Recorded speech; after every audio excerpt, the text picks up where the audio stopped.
Bonjour, bienvenue sur CD7 Info en direct depuis La Rochelle en pleine francophonie. C'est le lancement depuis ce matin et jusqu'au dimanche 15. On le disait tout à l'heure, parmi les points forts de ce festival, il y a le souci qu'a Francophonie d'apporter sa voix au concert de la défense de l'océan et des questions environnementales d'une façon générale. On est au cœur ici d'un des rendez-vous réguliers à l'occasion de ces francophonies au Gabu, à la Belle du Gabu, où des conférences se tiendront. La première dans quelques instants avec Cyril Dion, co-réalisateur du film Demain, qui a défrayé la chronique. Je suis avec Morgane. Morgane, bonjour. C'était important au cœur d'un festival de chansons, soudain, d'installer un village qui, lui, a moins à voir avec la chanson, mais par contre à voir avec notre survie, la planète.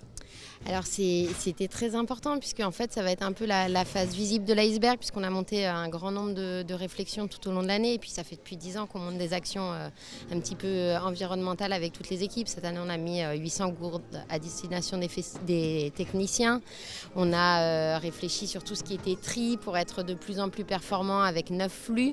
Voilà, donc ça a été toute une réflexion déjà d'expérimentation technique, et puis on avait envie aussi d'apporter notre voix, puisque l'eau est surtout une source d'inspiration pour les artistes. On va de Ben Mazué à Charles Trenet, tous les artistes. Jeanne Chéral ont écrit aussi beaucoup de chansons sur l'eau.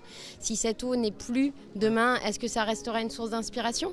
Et puis notre proximité naturelle, je dirais, à La Rochelle. Donc ce qui est super avec la Belle du Gabu, c'est qu'on est entouré d'eau. Ouais. C'est une petite péninsule, une agora citoyenne. On avait envie aussi de monter un projet commun avec l'équipe de la Belle du Gabu. Donc voilà, ce petit village a germé avec un grand nombre d'acteurs aussi sur le territoire qui nous ont accompagnés, qui nous ont dit oui, on va retrouver l'école de la mer, l'aquarium, l'exposition climat-océan avec des animations, un manège aussi pour les enfants écologiques et météorologiques. Donc voilà, c'est tout un parcours pour ces 5 jours de festival avec un lancement aujourd'hui aux côtés de Cyril Dion, et puis on accueillera Professeur Feuillage, Éric Chaumillon, les Brasseurs d'idées, l'ONG Bleu Versant, Arthur Levaillant aussi, une chorale fracassante sur le thème de l'eau. Et puis j'oublie Surfrider qui nous accompagne aussi. Bon. Alors, quand on arrive sur le Vieux-Port, vous ne pouvez pas vous tromper. Hein. Rive droite, vous avez des francophonies, j'allais dire un peu officielles, institutionnelles, avec un espèce de décor fantastique, le marché, etc., sur le cours des Dames. Et puis de l'autre côté, rive droite, rebazar, toute une installation de tentes, de toiles, c'est le village océan. C'est-à-dire que là, la chanson d'un côté, l'océan de l'autre, et tout ça fait corps autour d'un Vieux-Port qu'on ne reconnaît plus, mais qui est un très très beau lieu de vie. Alors, Antoine, ici, Belle du Gabu, avec tout ce village autour. D'abord, il y a quoi dans le village ? Il y a un certain nombre de tentes, on va y faire des trucs, il y a des organisations représentées, Morgane le disait, et il va se passer quoi dans la semaine, enfin jusqu'à dimanche?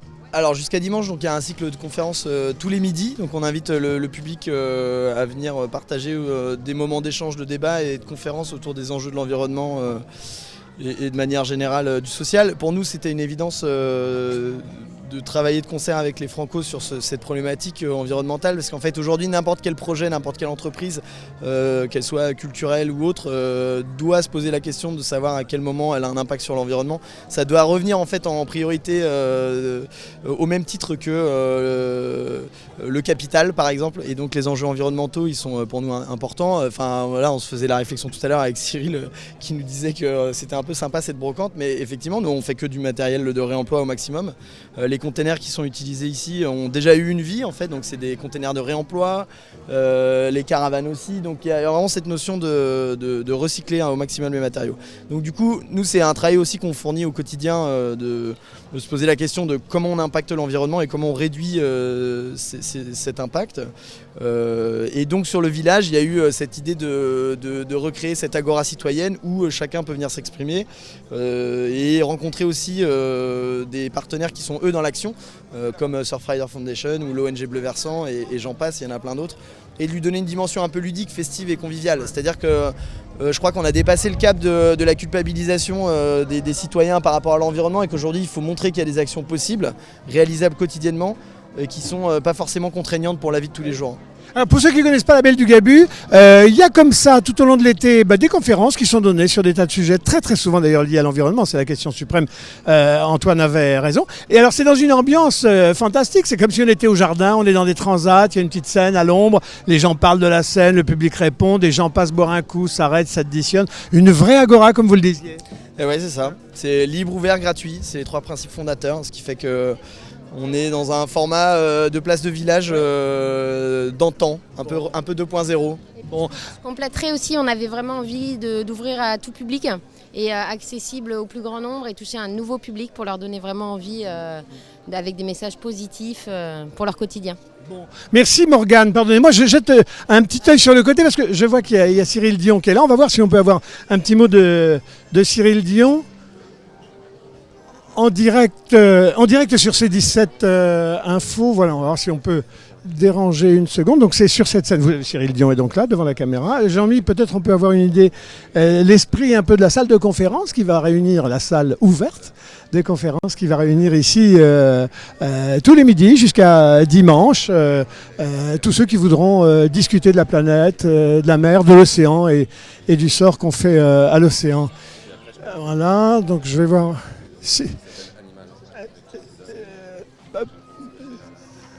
Stéphane, pardonnez-nous, bonjour Cyril Dion, on est en direct sur C17 Info, une chaîne du web. Cyril, après les... Oui, si, je vais monter, ça va faire curieux. Alors, en dehors du débat, enfin du combat sur Paris, du combat au niveau européen, etc., arriver dans des festivals pour là aussi placer la problématique de l'océan, c'est important que des gens comme vous soient comme ça, présents au milieu des fêtes de l'été ? J'espère que ça aide en tout cas à faire passer un certain nombre de messages. Là, moi, je suis super content que les Francopholies décident de s'emparer du sujet écolo et à travers les océans parce qu'on est à La Rochelle et qu'on est au bord de la mer et que ça a beaucoup de sens. Mais j'en ai discuté avec Gérard Pont hier. Ils sont vraiment très désireux de faire en sorte que ce festival devienne le plus écologique possible à tous les niveaux. Donc ça, c'est super. Donc si je peux aider à ça d'une façon ou d'une autre, j'en suis ravi. Puis je suis content d'être là, je suis content d'être à La Rochelle, c'est pas désagréable. On sent, il y a toujours poussé de fièvre ici à La Rochelle et en même temps il y a poussé de fièvre d'un public qui aime bien donner un petit peu des coups de pied à l'histoire ici. Donc vous le disiez, c'est pas les politiques qui régleront la question climatique, le fait de voir les populations se mettre en route comme ça, c'est bonheur pour vous. Oui, on est encouragé par le fait qu'il y a de plus en plus de gens qui s'intéressent au sujet. Après, pour nous, ça reste encore trop timide. Ouais. La plus grande mobilisation qu'il y a eu pour le climat dans le monde, ça a été donc, suite à l'appel de Greta Thunberg, la jeune Suédoise. 1 500 000 personnes, majoritairement des jeunes, qui ont défilé dans je ne sais combien de pays. Ça, c'est l'équivalent de ce qu'on a eu sur les Champs-Élysées quand on a gagné la Coupe du Monde. Vous voyez ? Donc, on est encore dans une distorsion où, comparativement à des sujets comme le foot, par exemple, le climat, qui est pourtant un enjeu de survie d'une partie de notre espèce, reste encore un peu petit. Et des initiatives du type de celle qu'on a vue cette semaine, par exemple l'Indonésie qui renvoie à l'Australie ces déchets plastiques qu'on a pu identifier, qui étaient arrivés là sur les côtes au milieu des pauvres gens. Allez, on renvoie 2, 3, 400 tonnes. C'est bon, ça, c'est l'initiative qu'il faut accélérer ? C'est un signe des temps. Ça veut dire qu'il y a des pays qui refusent d'être la poubelle d'autres pays, comme la Chine a refusé de recueillir tous les déchets qui étaient envoyés par notamment les pays occidentaux, en disant des déchets, on en a déjà suffisamment comme ça. Donc ça devrait nous conduire à nous interroger sur la quantité de déchets qu'on produit et de se dire mais c'est du délire, qu'est-ce qu'on va faire de tout ça ? Là justement on parle des océans et on parle notamment de la pollution plastique, on ne peut pas continuer à ce rythme-là. On en est à avoir une espèce de 7e continent de plastique. On en est à avoir des animaux marins qui, même dans les profondeurs, sont contaminés par des morceaux de plastique. Donc il faut arrêter d'utiliser du plastique à usage unique. Il faut rentrer dans des systèmes d'économie circulaire et puis surtout réduire en amont. C'est-à-dire ne pas fabriquer les déchets. Arrêter de suremballer tous les trucs. Là, comme ils le font au festival, avoir des éco-cups, avoir des gourdes. Partout où on utilise du plastique, essayer d'avoir des choses qui sont réutilisables. Il n'y a pas de petite initiative. Chaque effort est important et compte. Parce qu'on dit toujours, ils ont qu'à là-haut ceux qui fabriquent arrêter de fabriquer. Puis d'autres disent oui, mais ils ont qu'à arrêter en bas ceux qui consomment de consommer. De toute façon, il faut faire tout ce qu'on peut à l'endroit où on est. De toute façon. Après, tous les efforts ne se valent pas, non. C'est-à-dire que si demain, comme ça a été voté au Parlement européen, tout le plastique à usage unique est interdit par la loi, ça a plus d'impact que si on attend que tout le monde décide d'arrêter de prendre une paille sur la terrasse du café. La morale, c'est celle du colibri. Chaque petite goutte compte. Chaque petite goutte compte, mais là, on est à un moment où il faut que les gouttes s'agrègent. C'est-à-dire qu'on a besoin de devenir des mouvements, on a besoin d'engager des épreuves de force aussi. Et qu'on ne diffère pas.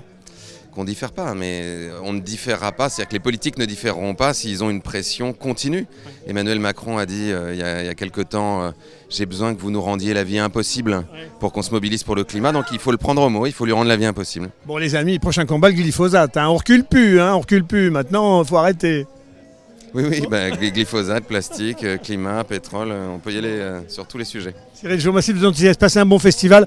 Dose de poésie tous les soirs, vous allez voir, en plus du souci militant dans la journée. C'est un bon rendez-vous, celui de Francophonie 2019. Merci à vous. Merci. Allez les amis, écoutez, à très très bientôt pour d'autres rendez-vous comme ça, surprise au hasard de la ville, mais à chaque fois des moments importants. La petite goutte du colibri. Passez une bonne fin de journée sur C17 Info. Au revoir.